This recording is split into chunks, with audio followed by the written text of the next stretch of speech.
और जब पूरा हो जाए ना तभी मुंह दिखाना।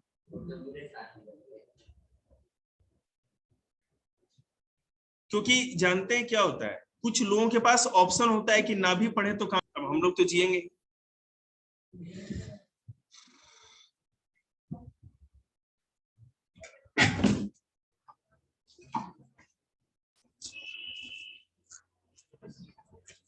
अब बापू तो देंगे नहीं टॉफी, अपने पैसे का खाना पड़ेगा। क्या चाहिए, दिमाग? अच्छा ले जाओ, तेरे से ज्यादा है उसमें।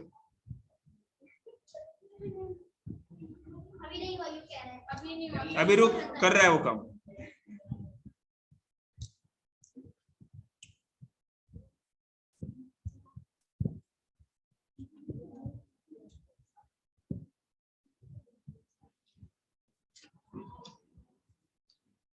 मेजर क्रॉप से मुख्य फसलें देखिएगा बेटा। एक अभी रिसेंटली कल न्यूज में आया था, जो मैं आपको बता दूं। मानसू हम लोग के तरफ ईस्ट में, मतलब बिहार हो गया, पश्चिम बंगाल, असम, असम सब तरफ मेन जो फूड है दाल चावल जैसे है हम लोग का। अभी साइंस ने, जर्मनी ने, यूरोप ने ये चीज प्रूव किया है। उन्होंने देखा कि कौन सा ऐसा फूड खाया जाए न्यूट्रिशन में जो एक इंसान की टोटल न्यूट्रिशस जो डिमांड है उसको भी पूरा कर दे, जितना पोषक तत्व तो चाहिए, और किसी भी तरह का कोई भी टाइप का उसके अंदर एक्स्ट्रा फैट या एक्स्ट्रा कोलेस्ट्रॉल आए ही नहीं। दाल और चावल। अब दाल के अंदर प्रोटीन होता है, कोई भी चावल ना, मैंने व्हाइट चावल जो हम लोग बनाते हैं नॉर्मली, ठीक है, बॉइल। हाँ, तो राइस और दाल अगर आपके फूड का है, चपाती अच्छा नहीं माना जाता ज्यादा। अगर आप एनी टाइम हमेशा सोचते हो कि आप चपाती खाओगे, और उसमें भी जैसे घी बटर ये सब हो गया, तो आज के का जो दौर है, जिस तरह से जनरेशन है हम लोग का, उसमें हम लोग उस हिसाब से वर्कआउट नहीं करते। तो सबसे अच्छा डाइट ये माना जाता है कि अगर आप दाल और चावल केवल दो ही चीज खाते हो, दाल में निश्चित रूप से हरी साग सब्जियां जो भी अपना अच्छे से बनाओ तो डालोगे ही, ठीक है, और आपके साथ चावल जो है स्टार्च और कार्बोहाइड्रेट का काम कर ही लेगा। राइस में वो हल्का खाना माना जाता है कि अगर आप काम करते हो, करते ही वो डाइजेस्ट भी हो जाएगा, आपको कोई दिक्कत नहीं है ज्यादा। लेकिन अगर चपाती आपने ज्यादा खा ली, जैसे मान लो अच्छी सब्जी तो कोई 10 12 14 18 गिनती भी भूल जाते हैं, तो ये दिक्कत हो जाती है, ठीक है। तो बहन ये आप अपना टैलेंट बता रहे हैं ना, यहाँ एक से एक टैलेंटेड बालक है, ठीक है। तो अगर आप, मैंने ये साइंस प्रूव किया है अभी, और तो फिर वही न्यूज बताया जा रहा था कि हमारी दादी अम्मा। जी बेटा, 2-3 साल अगर ये खाते रहेंगे तो उन्हें कोई कमी नहीं होगी। नहीं, मैं आपको बता रहा हूँ जो राइस और जो पल्स होता है, ठीक है, जैसे आप फ्रूट्स तो खाते ही हैं, उतना तो खाते ही हैं। अब अगर दाल चावल खाओगे ना, तो उसके साथ निश्चित रूप से, अगर आपके साथ पास कोई सब्जी नहीं है, अगर आप सब्जी नहीं यूज कर रहे हैं, दाल और चावल केवल खा रहे हैं, तो सैलेड तो खाएंगे ही, समझ रहे हैं ना। लेकिन आपका जो मेन डाइट हो, अगर दाल चावल ही हो ना, आपको पता है जैसे लोग जिम भी करते हैं उनको भी राइस खाने की सलाह देते हैं हम, ठीक है, क्योंकि वो जल्दी डाइजेस्ट भी हो जाता है, और आपके बॉडी में जितनी कार्बोहाइड्रेट की जरूरत है वो उतना ही, उसमें ज्यादा कार्बोहाइड्रेट नहीं होता। पहली बात, आपको पता है एक चीज का सबसे बड़ा जो रिसर्च का जो मैंने इसमें जो रिजल्ट आया है कि जेनेटिकली डिसऑर्डर किसी में है, मतलब कि अगर माता पिता से कोई बीमारी या कोई उस तरह का डिसऑर्डर मिला हुआ है, तो जेनेटिकली डिसऑर्डर तक को भी ठीक कर सकता है अगर रेगुलरली दाल चावल भी खा रहा हो। आप और भी चीज खाओ, मैं नहीं कह रहा कि अब खाना है तो केवल दाल चावल, लेकिन आपका जो डाइट है, मतलब जैसे आपका जो लंच या डिनर जो भी होता है, उसमें अगर आप दाल चावल यूज करते हैं तो आपके सेहत में बहुत अच्छा है, मतलब है, ऐसा साइंस ने कहा है जी। डाइट मतलब बेटा, जैसे मान लिया मॉर्निंग आप जूस पीते हो, फ्रूट खाते हो, वो तो ठीक है, वो तो हर आदमी खाएगा। जो नॉनवेज खाते हैं वो भी खाते हैं, फ्रूट खाते हैं, जूस पीते हैं, और जो वेज खाते हैं वो भी। हाँ, लेकिन एक बात याद रखिएगा, ये जो घी है ना, घी तभी आप खाइए जब आपने दंगल में जाना। मैं आपसे नहीं कह रहा, जैसे जो भी खाते हैं थोड़ा कम करना जरूरी है घी को, क्योंकि आप फिजिकल वर्क अगर नहीं करते हो तब तो अच्छा नहीं है आपको, क्योंकि बहुत ही घी, अभी आपने देखा होगा कि बिल्कुल बैड कोलेस्ट्रॉल है, इसलिए बैड कोलेस्ट्रॉल है, अगर आप इसको खाते हो और इसको डाइजेस्ट नहीं करते तो ये बहुत ज्यादा नुकसानदेह है, क्योंकि निश्चित रूप से आपकी जो आर्टरी होगी जो ब्लड वेसल होगा ना, स्पेशली आर्टरी, वहां पे ये सेचुरेटेड होता जाएगा। अब सेचुरेटेड होगा तो मतलब क्या होगा, जो ब्लड का जो पाइप होता है ना हमारा, जो हार्ट से जाता है, मोटा होता जाएगा, उसकी लेयर को मोटा करता जाएगा। तो उसमें जैसे अगर मान लीजिए कोई चीज बड़ी पाइप है, फ्लो बना हुआ है, अब जैसे जैसे वो सिकुड़ता जाएगा अच्छा जो भी, तो ब्लड प्रेशर बढ़ जाएगा, है ना, ये दिक्कत होती है। तो जैसे क्रॉप, मेजर क्रॉप पे आया था, देखिए साइंस का लेटेस्ट न्यूज बताया, आप लोग को अच्छा लगा होगा।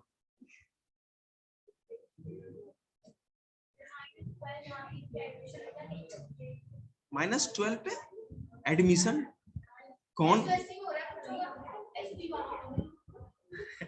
उनका तो रहनी है दुआ।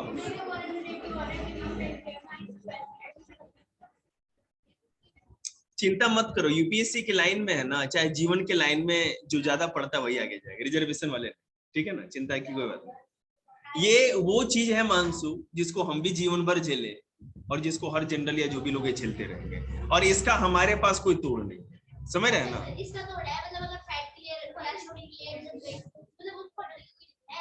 फिर बोलिए बेटे क्या करें। हाँ देखिए, हम अगर आपको अपना एक कोलेस्ट्रॉल लेवल या ये जो चीजों को अगर ठीक करना है तो आप, हाँ बिल्कुल होगा वर्क। देखिए मैं आपको बता रहा हूँ कि अगर कौन ज्ञान बांट रहा है, अच्छा दीदी है, हिमांशु जी प्लीज थोड़ा प्लीज कीप क्वाइट। तो अगर आप देखिए दो चीज है, अगर आप उस तरह का फैट कंज्यूम करते हो, खाते हो, तो उस हिसाब से वर्कआउट करना चाहिए, ठीक है।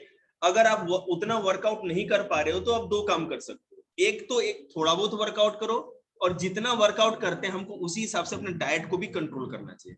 अब लोग पतले होने के लिए पता है खाना ही छोड़ देते हैं, उससे आपको पता है आपका पूरा टिश्यू, आपका पूरा ग्रोथ, आप माल न्यूट्रिशन के शिकार हो जाएंगे, कुपोषित हो जाएंगे, आपका ब्रेन काम करना बंद कर देगा। माल न्यूट्रिशन, कुपोषण को, कुपोषण मतलब अगर, और निश्चित रूप से जो 18 ईयर से नीचे के बच्चे हैं वो फैट प्रोटीन में कोई कंट्रोल ना करें, ठीक है, ठीक ठाक है, लेकिन सबसे बड़ा आपके साथ कंडीशन ये है कि आप जिस तरह हमेशा बैठे रहते हो ये ठीक नहीं है, आपको कुछ ना कुछ वर्कआउट करना चाहिए। अगर मान लीजिए गर्ल्स हैं नहीं खेल पाती हैं तो मम्मी या पापा टहलने जाते हैं, तो आप लोग को टहल के तो आना ही चाहिए, कुछ ना कुछ करना चाहिए, क्योंकि फिजिकल आप नहीं करोगे तो ये कोलेस्ट्रॉल सब कुछ जमा होगा।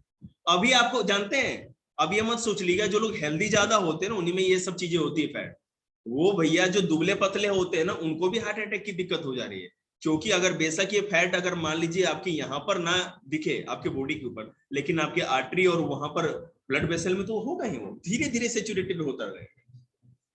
चलिए ठीक है, तो एग्रीकल्चर में साइंस को थोड़ा कम लेके चलेंगे और ज्योग्राफी ज्यादा बढ़ाएंगे। आप चाहो तो जा भी सकते हो, ठीक है, मंडे को आना है आपको 3 बजे। मेजर क्रॉप्स, मेजर क्रॉप्स देखिए पूरे अर्थ पर जो सबसे अधिक फूड क्रॉप होती है वो होती है राइस। धरती पे इस अर्थ पे सबसे अधिक राइस का प्रोडक्शन किया जाता है। हाँ वेट से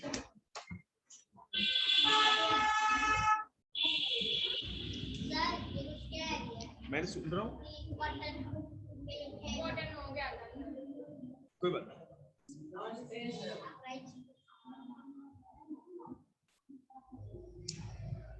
हैप्पी गांधी जयंती, ये छोड़ दीजिए, इसको बस काम देना है, आगे का ये देख लेते हैं।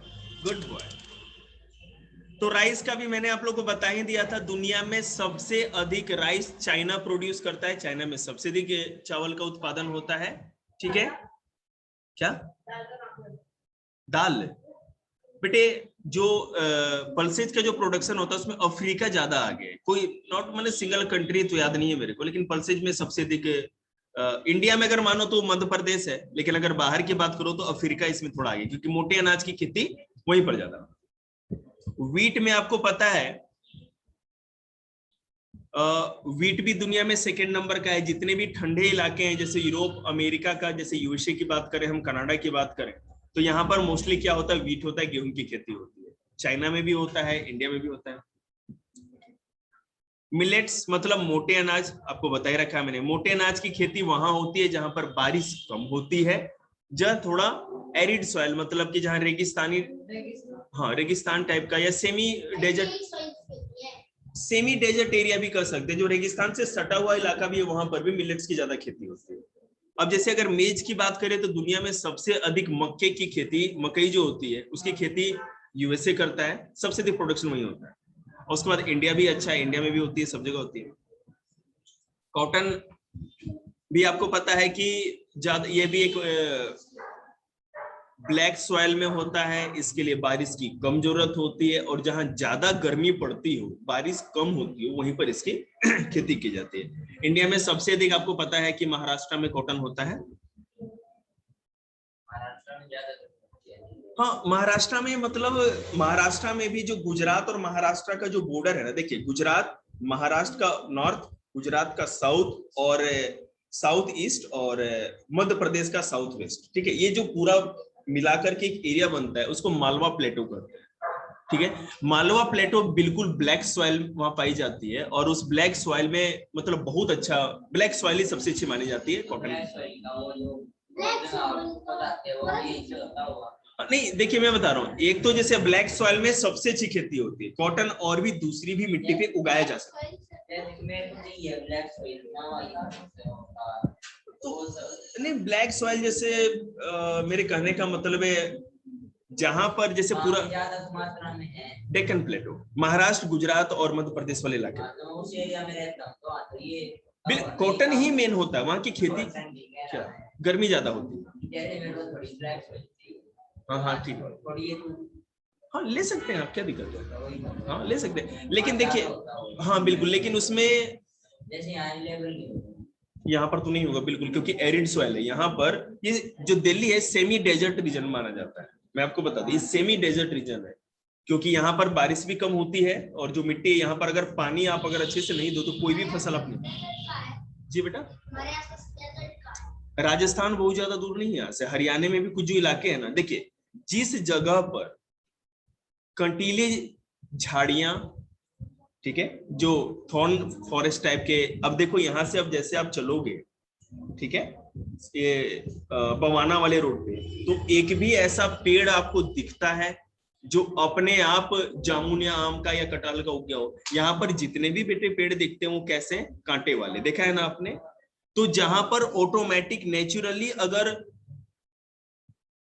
वहां पर भैया क्या सलाह हो रहा है, सरकार अगली बार यूपी में आप ही बना रहे हैं क्या?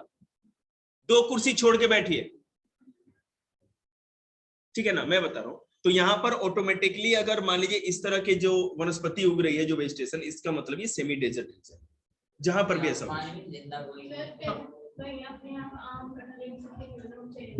नहीं। मैं आपको बताऊंगा, आम कटहल की बात मैं नहीं कर रहा, मैं हाँ जी बोलिए। कम पोरस होती है, मैं आपको बता रहा हूँ, बिल्कुल वाटर होल्डिंग कैपेसिटी सबसे, अब तो पता है तो क्यों पूछ रही है? अच्छा बोला उसने, मैं बता, अब मैं समझ गया आपकी बात, क्वेश्चन समझ गया, मैं बताऊं आपको, लेट मी क्लियर फर्स्ट। जवाब देने के लिए रिक्वेस्ट करना पड़ता है, कुछ ना है भाई। वाटर होल्डिंग कैपेसिटी सबसे अधिक बेटे ब्लैक सॉइल में होती है, काली मिट्टी में, क्योंकि है ना जैसे ही पानी उसमें जाएगा ना तो चिपचिपी होती है मिट्टी, तो पानी को अपने अंदर क्या करते हैं, वो रोक करके रखते हैं, ये उसका सबसे अच्छा खासियत है। ब्लैक सॉइल बनती कैसे ये बता दूं,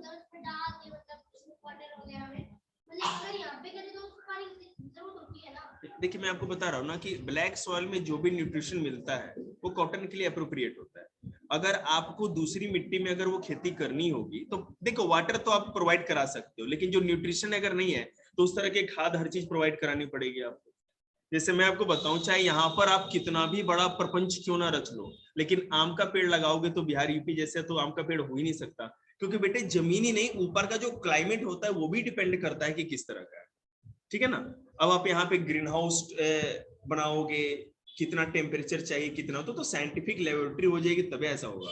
अब कोई ताऊ खेत में गन्ने की फसल लगाएंगे तो उसको ग्रीन हाउस थोड़ी बनाएंगे, मिट्टी से नहीं होता ना, आपको अपर जो एटमॉस्फेयर है वो भी डिपेंड करता है। और ब्लैक सॉइल कहीं पर भी कैसे मिलती मैं बताऊं, पूरा का पूरा डेक्कन प्लेटो है ना, इसको कहते हैं वोल्केनिक प्लेटो, यहाँ पर वॉल्केनो निकला था करोड़ों साल पहले, और उससे जो लावा निकला जो अंदर से, जमीन के अंदर से, उसके जमने से जो प्लेटो या मिट्टी बनी टूटने से, उसको ब्लैक सॉइल उसी से बनती है। तो यहाँ पर डेक्कन प्लेटो में वही सॉइल है। आगे चलते हैं। हाँ, नहीं जरूरी नहीं है, मतलब सबसे बेस्ट मानी जाती है। हाँ, सबसे best black soil, black soil में सबसे बेस्ट होता है। आप दूसरे में लगा दो, थोड़ा बहुत उगेगा। अब जैसे यहाँ पर जो राइस लगाते हैं, ठीक है ना, हरियाणा में, पंजाब में, यहाँ की मिट्टी नहीं है राइस के लिए।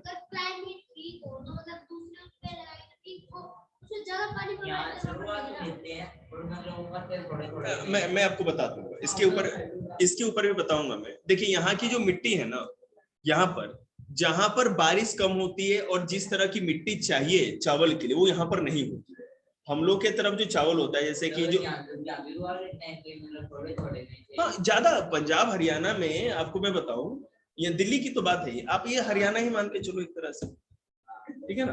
तो पंजाब और हरियाणा में भी राइस की बहुत अधिक खेती होती है। लेकिन मैं आपको बताऊंगा, अब यहाँ पे जो राइस आप खाओगे ना, इसकी जो क्वालिटी और टेस्ट की जो होगी इस यहाँ के राइस, वो हम लोग के तरफ ऑर्डिनरी जो राइस होती है वैसी भी नहीं। समझ रहे हैं जी। मैं आपको बताता हूँ, जो पैकेट में आप ये बासमती राइस ये सब जो खाते हो ना, ये हाइब्रिड होती है, मैंने हाइब्रिड स्पेशल बीजों के द्वारा ही उगाई जाती है फसलें। उत्पादन बहुत ज्यादा होता है, प्रोडक्शन, लेकिन जो क्वालिटी ऑफ राइस होती है, हम लोग के तरफ का जो नॉर्मल राइस भी है, मानसून, हम लोग के गांव के तरफ का कभी राइस खाया आपने, याद होगा, जो वो क्वालिटी है दिल्ली में कोई भी चाहे 500 रुपए किलो खरीद के ला, वो टेस्ट मिल ही नहीं सकता। तो ये डिपेंड करता है। एक बात और बेटा, हम लोग के बिहार में जो गेहूं होता है, गेहूं हम लोग भी उतना ही उगाते हैं, लेकिन दिक्कत क्या है, जो आप लोगों के तरफ जो गेहूं की क्वालिटी है ना, वो हम लोग के तरफ गेहूं की क्वालिटी, मूंग की दाल भी हम लोग की तरफ, मतलब जहां का जो मिट्टी सॉइल होता है उस हिसाब से होता है। आप देखिए, दो चीज डिपेंड करती है किसी भी जगह पे क्रॉप उगाने के लिए। एक तो है कि अपर एटमॉस्फेयर क्या है, जैसे टेम्परेचर कितनी होगी, बारिश कितना होगी, एक तो मैटर करता है। दूसरा, क्वालिटी ऑफ सॉइल। मान लीजिए कि किसी सॉइल में कोई न्यूट्रिशन कम है, तो आप ऑर्गेनिक खाद डाल करके, या मान लो कि आप केमिकल पेस्टिसाइड सॉरी फर्टिलाइजर डाल करके पूरा कर सकते हैं, लेकिन फिर भी एक नेचुरली ऑब्टेन जो न्यूट्रिशन होता है और केमिकली में तो अंतर, ये बात हो जाती है। और सबसे बड़ी बात है क्वालिटी ऑफ वाटर। हम लोग की तरफ जो क्वालिटी ऑफ वाटर है ना, बिल्कुल ग्राउंड वाटर है, बिल्कुल मीठा होता है। हाँ, वहाँ खारे पानी का कुछ चक्कर ही नहीं, क्योंकि बहुत ज्यादा बड़ा एरिया है, इंडस्ट्री कम है, पॉल्यूशन कम है, इतना नहीं है दूर ज्यादा।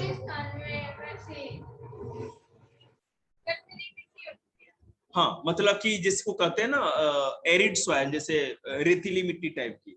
अब जैसे मैं बताऊंगा, हरियाणा से जो सटा हुआ इलाका है राजस्थान का, तो जैसे अलवर हो गया, भरतपुर का जिला हो गया आपका, है तो डेजर्ट ही, लेकिन यहाँ पर क्या है ना कि सिंचाई के साधन थोड़े हैं, और दिल्ली से सटा हुआ इलाका जैसे हरियाणा से लगा हुआ है ना, तो उतनी ज्यादा गर्मी नहीं जितना कि जैसलमेर, बाड़मेर और बीकानेर में, जो बिल्कुल एकदम बॉर्डर पे। तो यहाँ पर खेती गेहूं की, चावल की, किसी चीज की खेती होती है, अच्छी खेती। कॉटन के, मैं समझ गया, कॉटन की भी खेती करते हैं। अब तो हरियाणा और पंजाब सरकार एक ये कानून भी लेके आ रही थी, बीजेपी सरकार इसमें आगे आ रही थी कि यहाँ पे राइस की खेती आपको करनी ही नहीं, क्योंकि पूरी की पूरी, हाँ पानी ज्यादा लगता है। ग्राउंड वाटर जैसे आप बोरिंग से ऊपर लेके आते हो, तो पूरा है ना, जितने भी ग्राउंड वाटर है बिल्कुल खारे हो चुके हैं। अब खारे हो चुके हैं तो नहरों से पानी आदमी पीने के लिए भिजवाए, जमुना में पानी कितना है जो कि सब खेतों तक जाए, तो बहुत ज्यादा वाटर स्कैर्सिटी की प्रॉब्लम होने लगी। और ज्यादा सिंचाई से क्या होता है, खेतों को अगर आप ज्यादा पानी से भर दो, सिंचाई बार बार करते रहो, तो सॉइल में भी क्या होता है कि सैलिनिटी बढ़ जाती है, लवणता बढ़ने लगती है। ठीक है ना, चलिए आगे देखो। वैसे हाँ बैन तो है, लेकिन देख लो अधिकतर लोग कहीं ना कहीं से जुगाड़ से कर ही लेते हैं। कौन रोकने वाला है यार। आप देखो ना, कंझावले में तो वाटर बिल भी, पानी का बिल भी नहीं देता, सबको पर्ची पकड़ा के जाते हैं, तब फाड़ के नाले में फेंक देता है, हो गया बिल, बिल चुका दिया भाई, हम नहीं 4-5 पानी।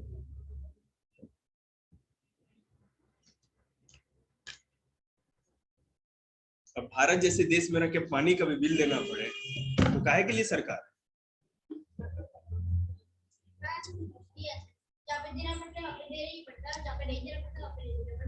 ये तो आइंस्टीन का फॉर्मूला बताया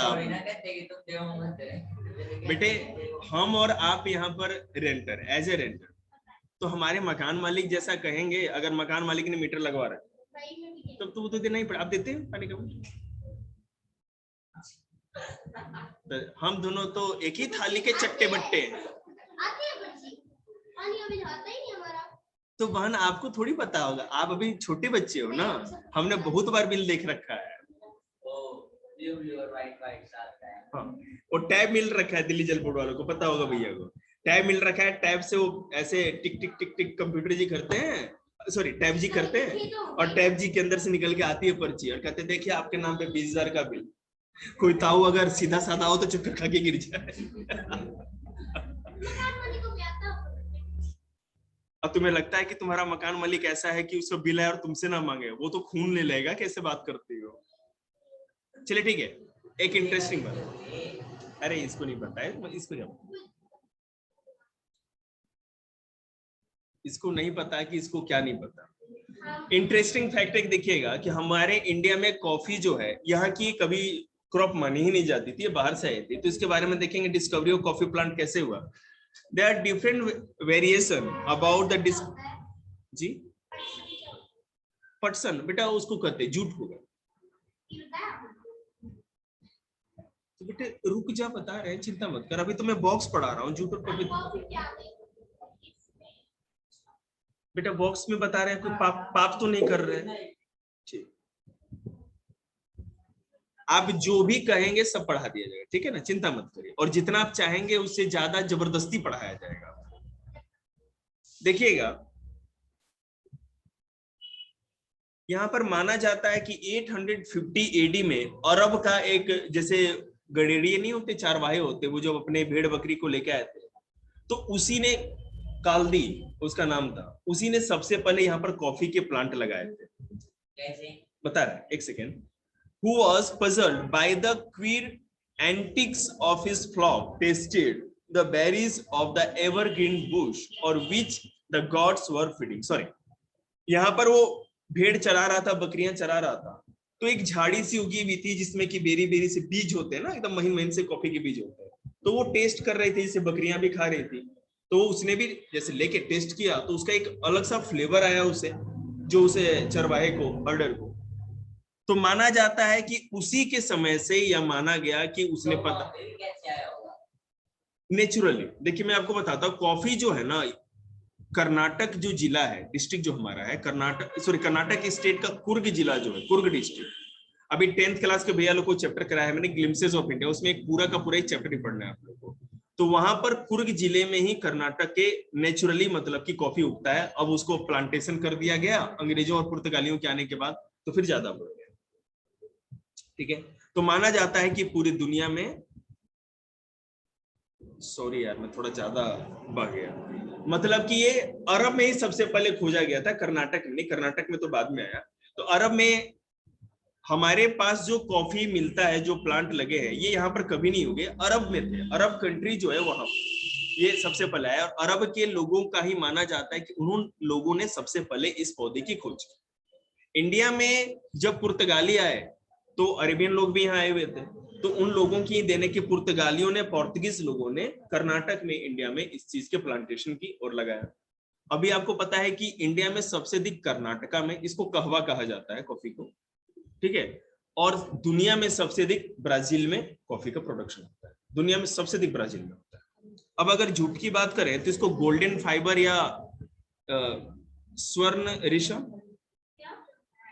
सुनहरा रेशा, ठीक है, सुनहरा रेशा भी कहते हैं इसको।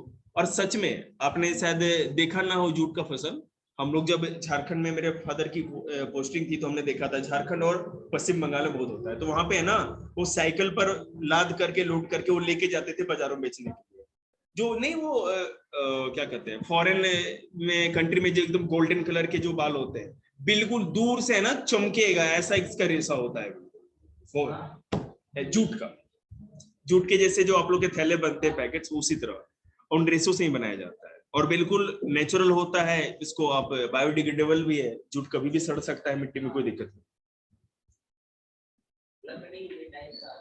लकड़ी नहीं, जैसे पतली पतली सी लंबी डंडियां होती हैं इनकी, और वो जो उनकी छाल होती है ना, मतलब जो पेड़ जब तैयार हो जाता है तो उसको काट लिया जाता है और उसकी जो छाल है उतारी जाती है ऊपर की, जो बार्क होती है, और उसी को सड़ा करके पानी में कुछ दिनों तक छोड़ दिया जाता है सड़ने के लिए। अगले क्लास में 10th में जाएंगे ना आप लोग तो बिल्कुल डीपली इसको पढ़ाया जाएगा। मैं बता रहा हूँ ना, वो जब सड़ जाएगा ना तो सॉफ्ट हो जाता है, और फिर उसी को पीट करके प्रोसेस करके उससे वो पूरे गोल्डन कलर को रेसे बन जाता है। एग्रीकल्चर चैप्टर उसमें भी है 10th क्लास में, सेम चैप्टर। आपको अगर जानना है तो मैंने वीडियो क्लास 10th में डाल के अब देखिए, बहुत मजा आएगा जी। क्योंकि मैं बता रहा हूँ ना, वो सॉफ्ट नहीं होता, जैसे हार्ड होता है तो उसको सॉफ्ट करने के लिए पानी में डाला जाता है। हाँ बिल्कुल। और इसमें आप ये भी समझ सकते हो कि जो जूट का क्रॉप है ये वहीं पर हो सकता है जहां बहुत ज्यादा बारिश हो। तो आपको मैं बता दूं, अभी बेशक ज्यादा प्रोडक्शन, मतलब कि पर हेक्टेयर अगर आप देखें कि मैंने एक किले में, अगर बांग्लादेश में देखो तो 2 क्विंटल और यहाँ देखो तो 1 क्विंटल, तो बांग्लादेश में पर हेक्टेयर ज्यादा प्रोडक्शन हो गया। लेकिन दुनिया में आज की डेट में, रिसेंट डाटा में बता रहा हूँ, वर्ल्ड में सबसे अधिक जूट का प्रोडक्शन इंडिया ही करता है। ठीक है, और दुनिया में इंडिया और बांग्लादेश छोड़ के किसी और कंट्री में होता भी नहीं। यहाँ पे मैं आपको बताता हूँ, यहाँ पे मोस्टली या तो थोड़े बहुत मोटे अनाजों की और नहीं तो राइस की खेती लोग करते हैं। हाँ, मतलब जहाँ जैसे नदी नालों से जो सिंधु नदी से पानी नहीं आता है थोड़ा वैली में नीचे, वहां पर मोस्टली यहाँ पर चीजें जाती हैं नीचे से। वहां पर होना क्या, वहां पर मोस्टली एनिमल हर्डर है, मतलब जानवरों को पालने वाले, उनके बालों रेसों को बेचने वाले, और उसी से काम चलाते हैं।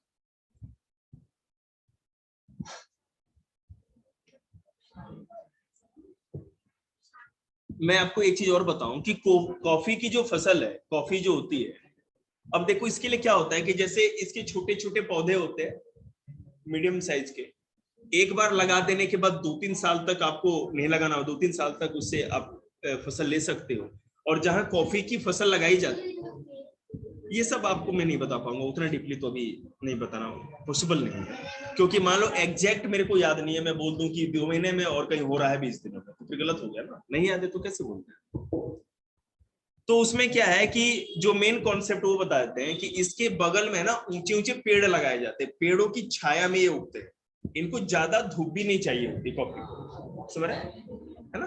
तो ये पेड़ लगा दिए जाते हैं जिनकी शेड में, और उनकी शेड में इन पौधों को लगाया।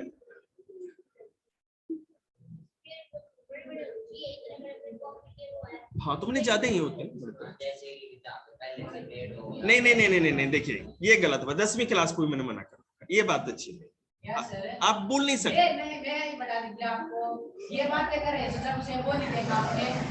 मार दूंगा, दूसरी बार अगर इस तरह की लैंग्वेज यूज की ना तो सीधे बाहर निकाल दूंगा। Keep quiet, keep quiet. मैं तुमको क्यों बोल, सबको बोल रहा हूं मैं, ये गलती मत करिएगा दोबारा, बोलना नहीं, आप लोग छोटे बच्चे नहीं है।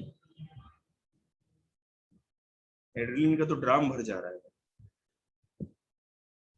देखिए दुनिया में जो टी का जो प्रोडक्शन है, टी का प्रोडक्शन इंडिया में, श्रीलंका में और चीन में, चाइना में, ये 3 देश ये बहुत ज्यादा बड़े प्रोड्यूसर हैं, सबसे अधिक यहाँ पे उत्पादन होता है। मानसू बेटा आप उधर ही क्यों नहीं बैठ जाते, अगर आपके पेट में दर्द हो रही है तो आइए ना बेटा, यहाँ बैठ जाइए ना, यहाँ बैठ जाइए, अच्छे से यहाँ पे आइए, कोई बात नहीं, आप यहाँ, आप लोग का 10 मिनट आज गया, करिए एंजॉय, इसीलिए गया, बोलिए अब।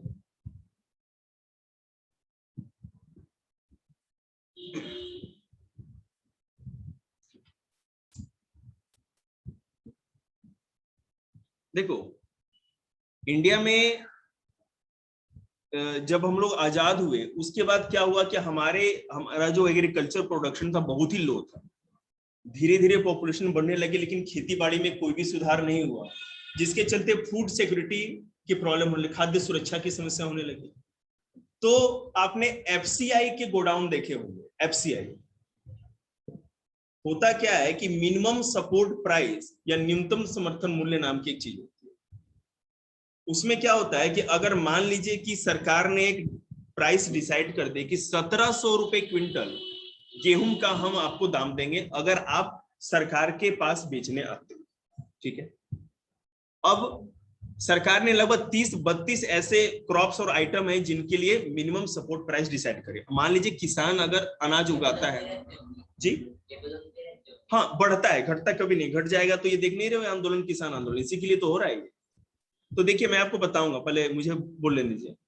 उसमें अगर मान लीजिए किसान ने फसल उगाई, बाढ़ आ गया, सूखा पड़ गया, बारिश नहीं हुई, तो फसल बर्बाद हो गई, तो उसके लिए उसको बीमा या इंश्योरेंस का पैसा मिल जाता है। लेकिन अगर मान लीजिए अनाज उगा लिया उसने और उस साल प्रोडक्शन इतनी ज्यादा होगी कि मार्केट में इसने तो पूरे खर्च करके उगाया लेकिन इतना ज्यादा सस्ता हो गया कि उसको 1700 की जगह 1000 रुपए किलो भी कोई खरीदने, एक क्विंटल भी खरीदने वाला कोई नहीं।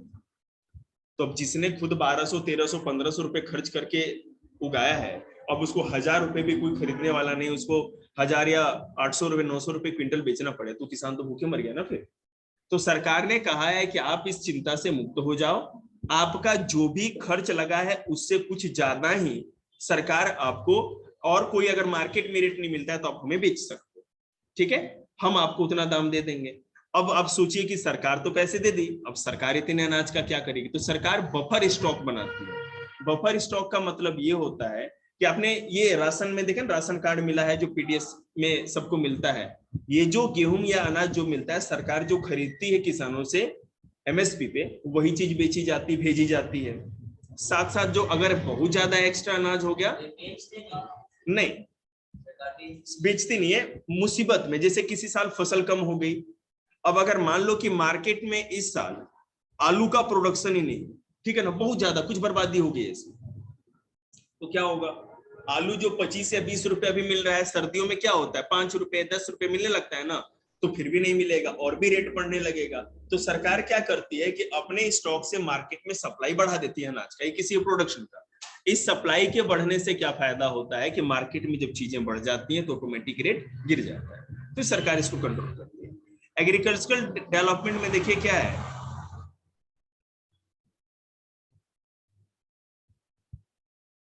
देखिए मैं आपको समझाता हूं। इंडिया में 1960 से लेकर के 1966 तक, 1960 से 1966 के बीच तक ग्रीन रेवोल्यूशन या हरित क्रांति का दौर था। यहाँ पे जो भी सरकार थी वो सोच रही थी कि हम लोग को खेती में कुछ बड़ा काम करना चाहिए ताकि प्रोडक्शन बढ़ाया जाए, नहीं तो हम लोग विदेशों से ज्यादा अनाज ही मंगा रहे थे। अब विदेशों से अगर आप अनाज मंगाओगे, इंपोर्ट करोगे, आयात करोगे, तो आपकी फॉरेन करेंसी चली जाएगी, ठीक है ना, तो दिक्कत हो रही थी जी। अमीर नहीं तो हम भी तो गरीब हो जाएंगे ना। जैसे मान लीजिए कि अगर आप अनाज ही मंगाओगे जो हम खुद भी प्रोडक्शन हमारे पास हो सकता है, तो उसके बदले क्यों ना मशीनरी मंगाएं, कुछ टेक्नोलॉजी लेके आए उस पैसे से, है ना। तो नॉर्मन बोरलॉग नाम के एक अमेरिकी वैज्ञानिक थे, कृषि वैज्ञानिक है ना, एग्रो साइंटिस्ट है, उन्होंने गेहूं की एक हाइब्रिड किस्म की खोज की थी, उनको उसके लिए नोबेल पीस प्राइज भी मिला था, ठीक है। तो वहां पर इंडिया में उस बीज को लेके आया गया और उत्तर प्रदेश, पंजाब, हरियाणा, इन सब जगहों में जहां ज्यादा एग्रीकल्चर होती है, किसानों को सस्ते दाम पे बीज, खाद, ये सब प्रोवाइड कराए गए और बहुत ज्यादा अनाज का उत्पादन हुआ, जिसको कि ग्रीन रेवोल्यूशन कहा जाता है। और उसके बाद से हम लोगों को विदेशों से अनाज नहीं मंगाना पड़ा। अब अमेरिका और इंडिया में अगर हम कंपेयर करें कि फार्म कैसे हैं, खेतों में क्या कंपेयर है, तो मैंने आपको पहले भी बता रखा है। इंडिया में सबसे पहले चकबंदी मैंने आपको उस दिन बताया था, याद है ना। तो वहां पर एक आदमी का अगर, जैसे मान लो एक कपल है, क्योंकि 12 साल के बाद तो बालकों को लात मार के घर से निकाल ही दिया जाता है, वो खुद उनको घर छोड़ के जाना है, ये नियम भी है। आप अगर 12 या 13 साल के हैं तो यूरोप अमेरिका में ये नहीं कर सकते कि हमारे बाबू की प्रॉपर्टी है, हम तो यही अड्डा जमा के रहेंगे और फ्री की रोटी खाएंगे। माँ बाप कह देंगे कि हमें नहीं रखना चाहते, तो आपको घर से जाना पड़ेगा। तो अब कौन बच गए, अधिकतर लोग इंडिपेंडेंट, हाँ बिल्कुल। तो वहां पर क्या होता है कि आप लोगों को जो भी है वहां पे अधिकतर जाके आगे जाके सेपरेट हो जाते हैं, न्यूक्लियर हो जाते हैं, तो हस्बैंड वाइफ है। अब वहां पर क्या है कि 200 एकड़ का फार्म किसी किसान के पास है, तो जमीन की जुताई, बुआई, कटाई से लेकर के कोई ऐसी मशीन नहीं है जो उसके दरवाजे पे नहीं है। वो आदमी सारा का सारा मशीन ऑपरेट करके जो भी खेतों का काम है अकेले कर सकता है, एक भी काम हाथ से उसको नहीं करना, हर चीज के लिए उसके पास मशीन, ठीक है। और इंडिया में क्या है, इंडिया में चाहे कुछ भी करना हो तो अधिकतर हाथ से ही करना पड़ता है। और फार्म एक है, 200 एकड़ का एक सिंगल फार्म है, वहां ये टुकड़े टुकड़े बाउंड्री ये सब चक्कर नहीं है। यानी कि पड़ोस का ताऊ आकर के लठ लेके खड़ा हो गया, ये मेरे जमीन पे क्यों कैसे गिर गया, तेरी बकरी कैसे आ गई, ये सब नाटक वहां नहीं चलता, समझ रहे हैं? वहां इतना बोलना ही नहीं होता, सीधे वो बंदूक उठा के मार देते हैं। अगर हाँ, अमेरिका में अगर आपको बंदूक चाहिए, गन चाहिए, तो एक तो आपको 18 साल का या एडल्ट होना जरूरी है, ठीक है, पहली बात। और दूसरा चीज कि आपके पास एक ड्राइविंग लाइसेंस, ये सब जो भी होता है, मैंने आपका सर्टिफिकेट कि आप मैंने बड़े हो गए हो, ये चाहिए। और आपके पॉकेट में पैसा, जैसे टाटा नमक खरीदने जाते हैं वैसे गन शॉप होती है, पैसे लेके जाइए, गन लेके आइए और लहराइए, चमकाइए। दुनिया में सबसे अधिक नहीं तो लाइसेंस की कोई जरूरत नहीं होती, लेकिन हाँ ये एक बात याद रखिएगा, गोली मार देने के बाद सजा तो यहां से भी खतरनाक है, लेकिन मिल जाती है। दुनिया में सबसे अधिक गन अभी चाइना में है, सेकंड में इंडिया है, और थर्ड में, मतलब लाइसेंस वाली गन के मामले में इंडिया सेकंड नंबर पे वर्ल्ड में, और थर्ड में है अमेरिका। और ये जी चाइना। और कट्टे कुट्टे की बात करते हैं, जो छुपा के रखते हैं, तब तो इंडिया तो रिकॉर्ड तोड़ देगा।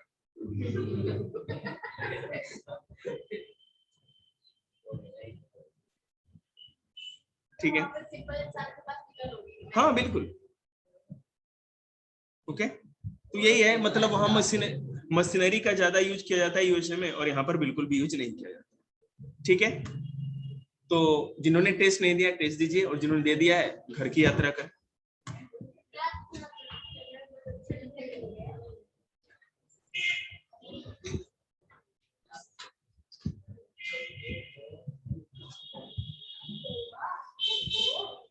टेस्ट दे दिया आप लोगों ने? आज कोई टेस्ट भी था? अच्छा, आज वो कैंसिल कर दिया था मैंने, क्योंकि मैंने कराया नहीं।